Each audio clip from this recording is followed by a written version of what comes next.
Hello everyone and welcome back to another book review. Today I'm going to be reviewing a graphic novel slash comic that I pulled off the shelf randomly and I wound up really liking, and that is Foregathered on Christmas Eve. These are Yuletide ghost stories as told by Eric Powell, Mignola, Becky Cloonan, and James Harren. I had no background, didn't know any of these authors going into it. I just kind of liked the cover and it seemed thin, so if I liked it or I didn't like it, it would fit into my reading schedule quite easily.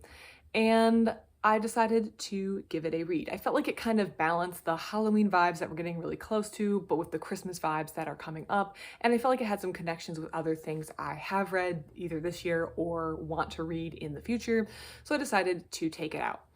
The setting of this book is supposed to mimic something, and I think Eric Powell was kind of spearheading this. I could be incorrect, but the idea was that in Victorian times, I guess there was a tradition to maybe sit and tell stories, and just storytelling in general is something that I don't want to say has disappeared. I think the medium in which we tell stories has maybe changed, but we still tell stories. Humans always have, and I feel like always will. But sitting around the fire telling stories around Christmas is something that has occurred, and the author kind of wants to recreate this. So this graphic novel, or I'm going to kind of call it a comic, I don't really know. This comic is set up as a frame tale. So the four authors who each present a short Yuletide ghost story in this collection are presented as Victorian era characters, and they're going to this Eric individual's house. They're going to sit around and eat some food and be festive and each is going to tell their ghost story, which is then presented in the book. So we have the individuals presented in their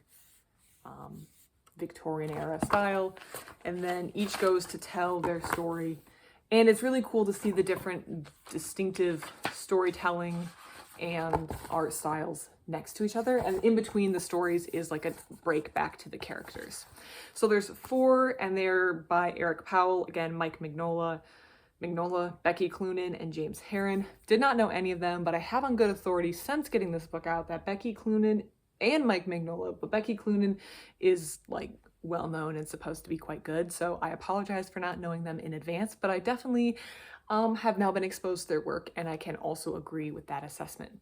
And the assessment that Becky Cloonan is quite good, I felt like matched my experience, although all of them were good. Obviously they were all quite talented, but Becky Cloonan's The Kelpie story, I believe is The Kelpie, was my favorite. Yep, The Kelpie. So the four stories are The Eyes in the Primordial Dark, The Kelpie, The Night of the Jabberwock, and The Gift of Major Courtenay. And The Kelpie was by far my favorite. I felt like the art and the story told was really, really enjoyable, and I loved it. I would definitely intentionally seek out more work by Becky Cloonan in the future.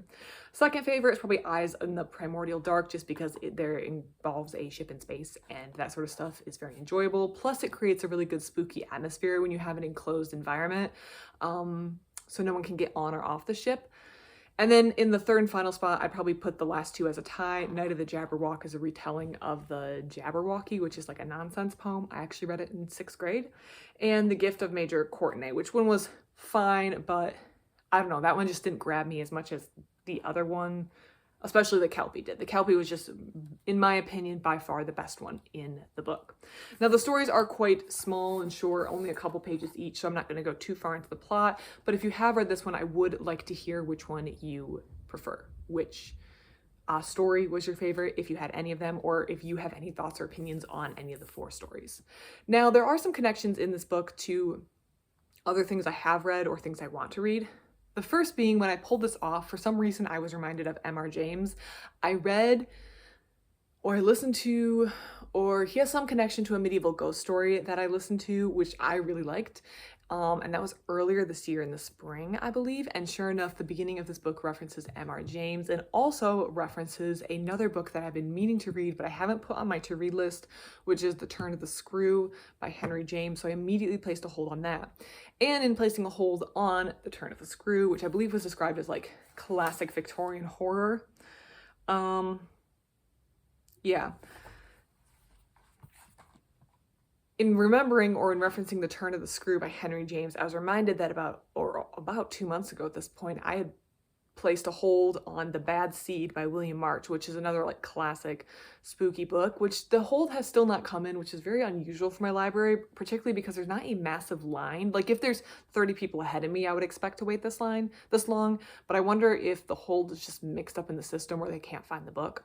So I hope that hold comes in, because normally my holds, if there's no one waiting for me in line, come in within a couple days at my library. So I'm hoping to read The Bad Seed and The Turn of the Screw. I don't particularly love all horror, but sometimes a little spook is fun, and in this case a little spook for this one was quite fun, and I think The Turn of the Screw, being a classic, would be a good one to read, as well as The Bad Seed. I feel like both of those are probably tolerable for me and are probably really good to have a good foundation in this, even if it's not a genre that I love or I gravitate towards. I'm not going to be picking up anything too spooky intentionally time and time again, but I think reading some of them is probably going to be useful and helpful. Anyways, I enjoyed Foregathered on Christmas Eve. If you've read this, please leave your thoughts and comments in the comment section down below. I love to receive your thoughts and comments. Thank you so much for watching, and I hope you have a great rest of your day.